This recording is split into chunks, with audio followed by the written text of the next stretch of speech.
தமிழ்நாட்டை முதன்மை மாநிலமாக மாற்றி காட்டிய தலைவி, ஒப்பற்ற தலைவி புரட்சி தலைவி அம்மா அவர்கள். ஒரு மனிதன் பிறக்கின்ற போது, கருவிலே உருவாகின்ற போது, அவன் உருவாகி குழந்தையாக பிறந்து மனிதனாக உருவெடுத்து மிகப்பெரிய மனிதனாக வளர்ந்து தன் கல்லா வயதிலே இறக்கின்ற வகை கருவிலிருந்து கல்லறை வரை திட்டங்களை தீட்டி இந்த மாநிலத்தை முதன்மை மாநிலமாக மாற்றி காட்டிய ஒப்பற்ற தலைவியின் பிறந்தநாள் என்று நாம் அதைத்தான் கொண்டாடி கொண்டிருக்கிறோம். ஏழை எளிய மக்கள் வாழ்வில் வளம் பெற வேண்டும், நலம் பெற வேண்டும், அவர்கள் வாழ்க்கை தரம் உயர வேண்டும் என்று எண்ணலாம் திட்டங்களை தீட்டினார்கள். உங்களுக்கு தெரியும், ஒரு சிங்கனிகர் தலைவி, இரும்பு பெண்மணி, அம்மா அம்மா அம்மானா அவங்க ஒரே ஆளுதான் அம்மா. நம்ம எல்லாருக்கும் அம்மா அந்த புரட்சி தாய் தான். எங்களையெல்லாம் வாழ வைத்தவர், உங்களையெல்லாம் வாழ வைத்தவர், பெண்ணிடத்தை போற்றி பாதுகாத்தவர், பெண்ணிடத்தின் உரிமைகளை மீட்டெடுத்தவர் அந்த புரட்சி தலைவர் அம்மாவின் பிறந்தால் இன்றைக்கு நாம் கொண்டாடி கொண்டிருக்கிறோம். அதை தம்பி செந்தில்குமார் மிக சிறப்பாக அவர் குடும்பத்தோடு இணைந்து இங்கே இதை நடத்தி கொண்டிருக்கிறார். அவர்களின் வாழ்த்துக்களை பாராட்டுகளையும் தெரிவித்துக் கொள்கிறேன். ஒரே ஒரு கருத்தை மட்டும் சொல்லி விடைபெறலாம் என்று கருதுகிறேன். இன்றைக்கு ஆளுகின்ற திராவிட முன்னேற்ற கழக அரசு உங்களுக்கு எல்லாம் தெரியும், 525 வாக்குறுதிகளை கொடுத்தாங்க.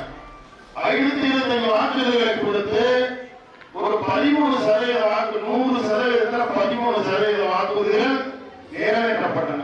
இது எதுவுமே நிறைவேற்றப்படாத வாக்குறுதிகள்.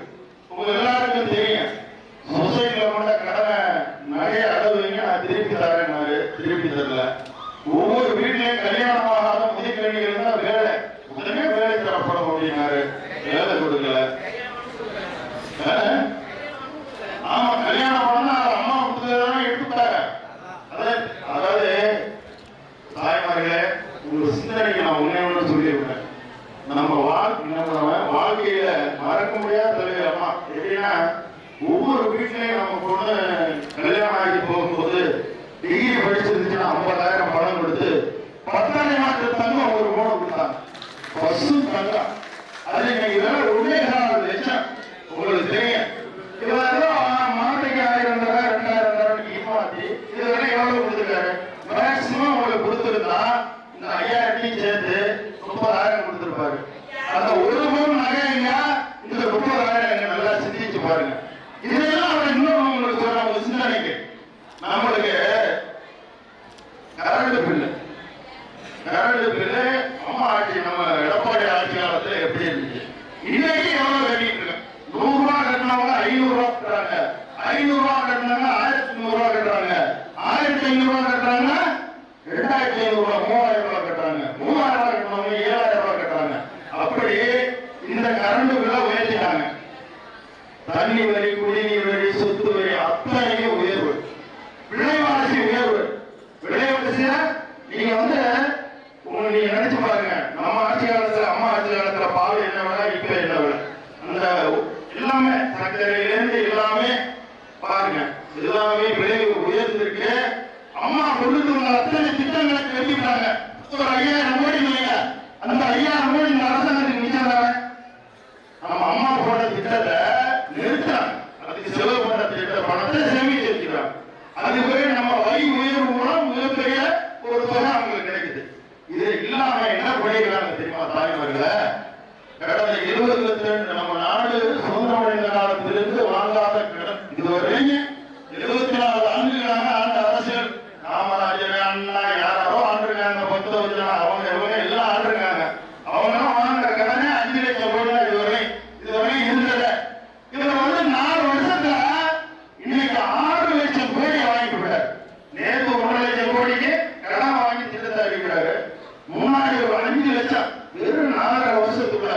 அப்படின்னா நீங்க நினைச்சு பாருங்க சகோதரிகளை, இந்த 1000 ரூபாய்க்காக நம்ம உரிமைகள் எல்லாம் இழந்து கொண்டு இருக்கிறோம் என்பதை மட்டும் மறக்காதீங்க. அதுக்குதான் அண்ணன் எடப்பாடியார் சொன்னாரு, ஏன் அதெல்லாம் இது பண்றீங்க? அத்தனை ரேஷன் கார்டுக்கு 2000 ரூபாய் நான் மாதம் கொடுத்துறேன், உங்க அக்கௌண்ட்ல போட்டுறேன்னு உங்களுக்கு சொல்லியிருக்கேன்.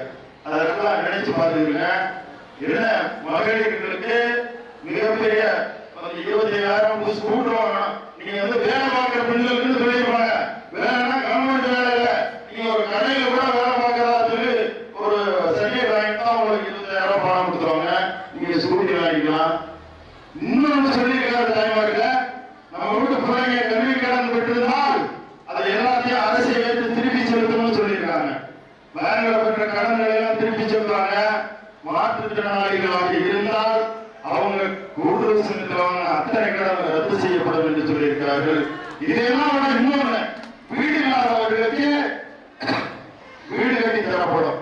எதுவுமே என்னன்னா இடத்தை வாங்கி வீடு கட்டி தரப்படும். மிகப்பெரிய அம்மா இல்லம் என்கிற கனவு திட்டத்தை அறிவித்திருக்கிறார் புரட்சி தலைவர் தமிழக எடப்பாடியார். இதெல்லாம் உங்களுடைய நன்மை. ஏழை எளிய மக்களுக்காக ஒரு அரசு செயல்பட்டாதான் அந்த நாடு முன்னேறும். நம்ம எல்லாம் புரட்சி தலைவர் எம்ஜிஆர் என்ன பண்ணாரு? சத்துணவு தந்து நம்ம வீட்டு பிள்ளையெல்லாம் பள்ளிக்கூடம் படிக்க வச்சு இன்னைக்கு நம்ம பிள்ளைங்க எல்லாம் என்ன விட ஒரு 50 வயசுல உள்ளவங்க எல்லாம் இன்னைக்கு நல்லா இருக்காங்க. ஒரு பொசிஷன்ல ஒரு வேலை